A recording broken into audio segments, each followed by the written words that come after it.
Bismillahirrahmanirrahim.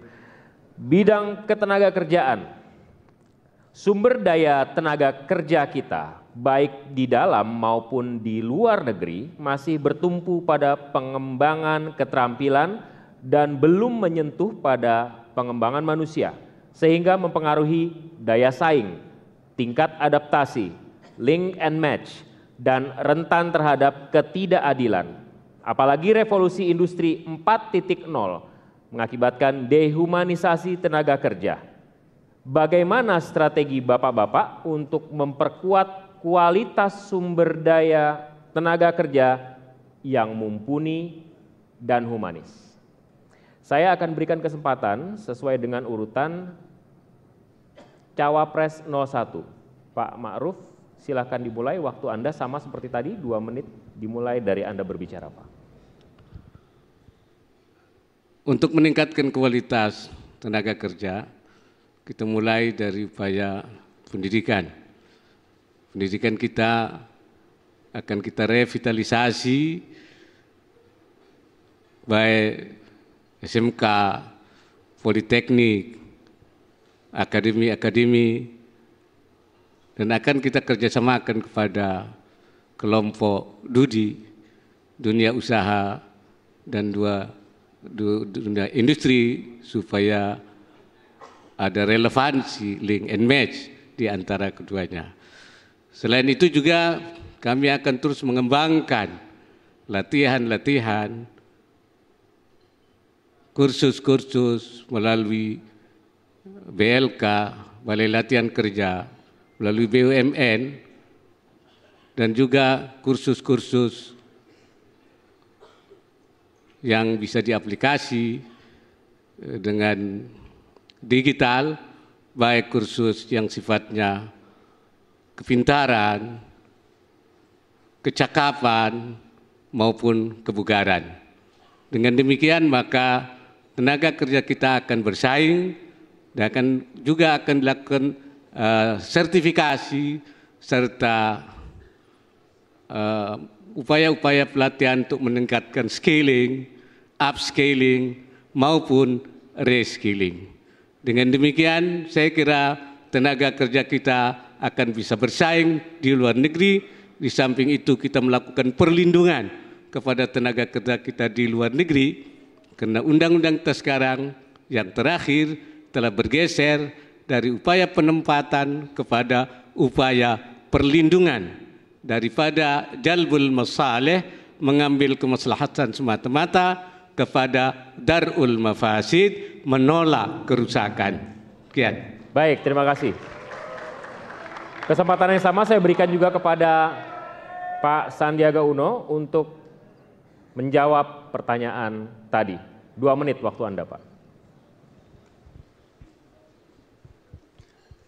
Indonesia negara yang kaya raya, sumber daya alamnya melimpah, sumber daya manusianya hebat-hebat, pintar-pintar dan rajin-rajin. Saya bertemu dengan sumber daya manusia di seluruh wilayah pelosok Indonesia, mereka memancarkan wajah yang optimis.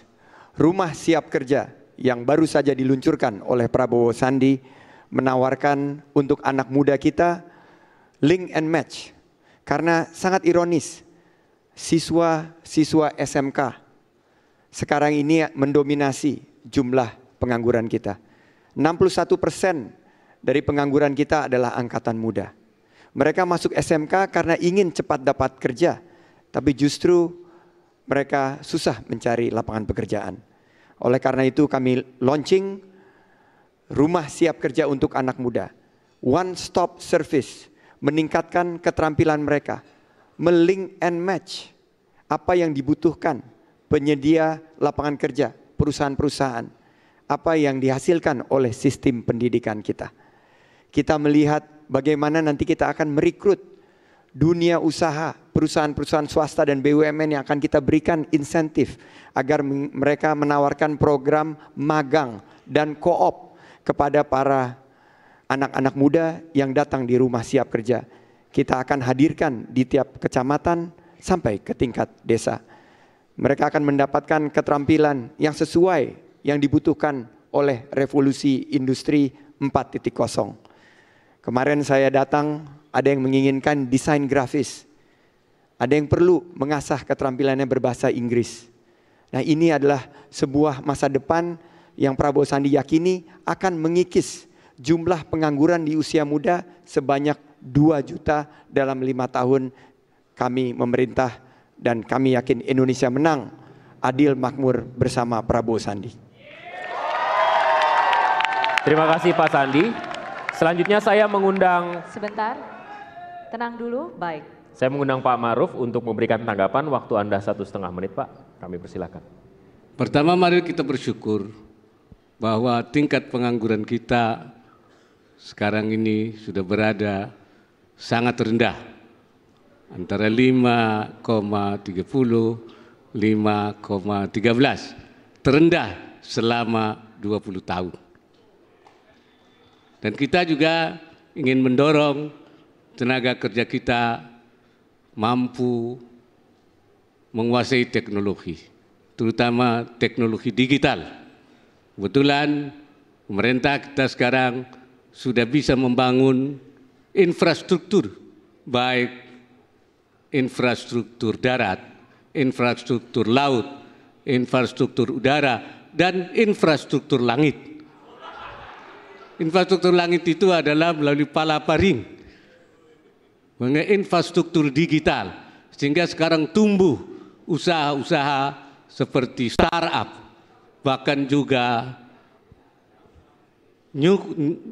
unicorn, bahkan juga kemungkinan sebentar lagi akan ada dekakon. Dengan demikian, maka tenaga kita harus kita siapkan ke depan supaya lebih siap menghadapi tantangan ke depan. Sekali lagi, ini dalam rangka menyiapkan anak-anak kita, yaitu menghadapi tantangan 10 years challenge. Terima kasih. Terima kasih Pak Ma'ruf. Selanjutnya giliran Cawapres 02 untuk menanggapi. 1,5 menit Pak Sandi.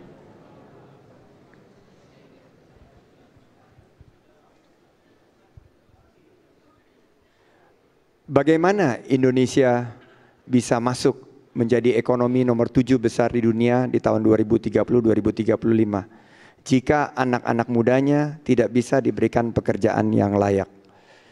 Saya pernah merasakan menjadi pengangguran. Yang dibutuhkan oleh masa depan anak-anak muda kita adalah kesempatan. Oleh karena itu, rumah siap kerja untuk anak muda kita adalah pelayanan terpadu satu pintu. Mereka mungkin bisa diarahkan menjadi wirausaha. Seandainya mereka menjadi wirausaha, mereka bisa bergabung dengan program OKOC. Di Jakarta, OKOC sudah bisa menurunkan pengangguran sebanyak 20.000 di tahun 2018. Kami melihat hasil yang nyata dan sudah mendapat review yang positif. Ke depan kami yakin dengan pendidikan di rumah siap kerja untuk bukan hanya meningkatkan keterampilan, tapi membuka peluang. Karena seorang pengangguran itu tidak butuh belas kasihan. Yang dibutuhkan adalah peluang.